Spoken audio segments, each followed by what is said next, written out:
ना मिसाइल की जरूरत पड़ी ना फाइटर जेट की, बांग्लादेश को समुद्र में डुबो डुबो कर मार रही भारतीय सेना।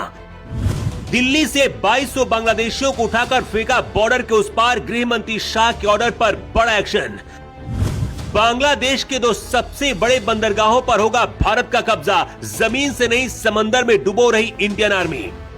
एक तरफ कट्टरपंथी बांग्लादेश में हिंदुओं को टारगेट कर रहे और दूसरी तरफ बांग्लादेशी सेना भारत को समंदर में उकसा रही। इतना ही नहीं, भारत की एक नाव को भी डुबोने की गलती कर दी और इसीलिए अब इंडियन नेवी बांग्लादेश को समंदर में डुबो डुबो कर मारने के लिए उतर गई है।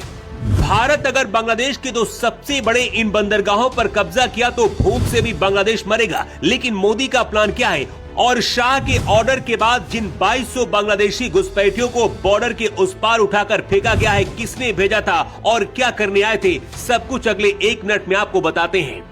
पिछले हफ्ते बांग्लादेशी नेवी के एक पेट्रोलिंग जहाज ने 16 मछुआरों को ले जा रही एक भारतीय नाव को टक्कर मारी। इस टक्कर होने से भारतीय मछुआरों की नाव समंदर में डूब गई थी और मछुआरों को भारतीय नेवी ने बचाया। इसी बीच बांग्लादेशी पेट्रोलिंग जहाज वहां से भाग निकला। पहले लगा कि ये गलती से हुआ होगा, लेकिन बाद में बांग्लादेश ने झूठ बोलते हुए कहा कि उनकी पेट्रोलिंग टीम तो वहां पर गई ही नहीं थी, जिससे पता चला कि ये जानबूझकर किया गया था और इसीलिए बांग्लादेश को अब समंदर में डुबो डुबो कर मारने का प्लान भारतीय सेना ने तैयार किया। अगर भारत ने बांग्लादेश के सबसे बड़े चटगांव और मोगला बंदरगाह पर कब्जा किया तो बांग्लादेश से लड़ने के लिए मिसाइल और फाइटर जेट की भी जरूरत नहीं पड़ेगी। कट्टरपंथी यहाँ सिर्फ भूख से ही मरेंगे। भारतीय नौसेना अपने विमान वाहक पोतों और पनडुब्बियों के जरिए बंगाल की खाड़ी में ब्लॉकेट लगा सकती है। इससे चटगांव और मोगला जैसे प्रमुख बंदरगाह पूरी तरीके से बांग्लादेश के बंद हो जाएंगे, जिससे बांग्लादेश की अर्थव्यवस्था और सैन्य आपूर्ति पूरी तरीके से ठप हो जाएगी। यहाँ भारत का कब्जा होते ही पाकिस्तान भी मदद नहीं कर पाएगा। भारतीय नौसेना दुनिया की सबसे शक्तिशाली नौसेनाओं में से एक है। भारत के पास परमाणु पनडुब्बियां, विध्वंसक और लड़ाकू विमानों से लैस युद्धपोत है, जबकि बांग्लादेश की नौसेना सिर्फ तटीय रक्षा और गश्ती तक सीमित है। इसीलिए बांग्लादेश के लिए समुद्री युद्ध जीतना लगभग असंभव है और दोनों बंदरगाहों पर कब्जा करना भारत के लिए कुछ घंटे का ही काम होगा। बंगाल की खाड़ी में तैनात भारत का INS विक्रांत भारत का पहला स्वदेशी विमान वाहक पोत है।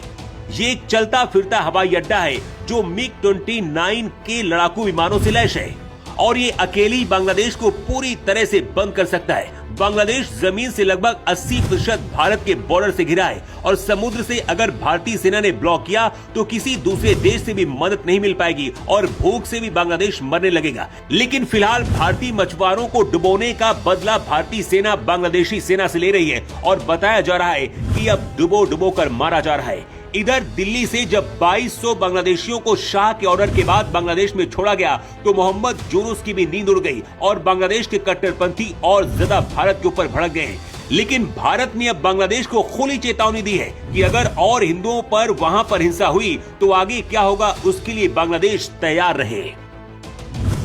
दिल्ली में अवैध इमिग्रेशन पर बड़ा एक्शन लेते हुए 2200 बांग्लादेशी नागरिकों को इस साल डिपोर्ट किया गया। पिछले कुछ सालों में पहली बार ऐसा हुआ है जब इतनी संख्या में बांग्लादेशियों को भारत से उठाकर बाहर फेंका गया बांग्लादेश। ये कार्रवाई सीधा गृह मंत्री शाह के ऑर्डर के बाद की गई है। शाह ने देश में बिना किसी वैलिड परमिशन के रहने वाले विदेशी नागरिकों की पहचान करने और उन्हें वापस भेजने के आदेश दिए और बांग्लादेश के हालातों को देखते हुए ये कार्रवाई और भी ज्यादा तेज हुई है। जानकर आपको हैरानी होगी कि बांग्लादेश का लगभग 94% विदेशी व्यापार समुद्री रास्तों से होता है। बंगाल की खाड़ी में भारत की भौगोलिक स्थिति ऐसी है कि बांग्लादेश जाने वाले लगभग सभी अंतर्राष्ट्रीय जहाज भारतीय जल क्षेत्र और उसके प्रभाव वाले क्षेत्रों से होकर ही गुजरते हैं। भारत ने अपने क्षेत्र का इस्तेमाल करने पर रोक लगाई तो बांग्लादेश का कनेक्शन पूरी दुनिया से कट जाएगा। मतलब जमीन से युद्ध लड़ने की जरूरत ही नहीं है, समंदर में ही बांग्लादेश को डुबोकर भारत सही रास्ते पर ला देगा। क्या बांग्लादेश का समुद्री रास्ता भारत को बंद कर देना चाहिए? आपकी राय क्या है?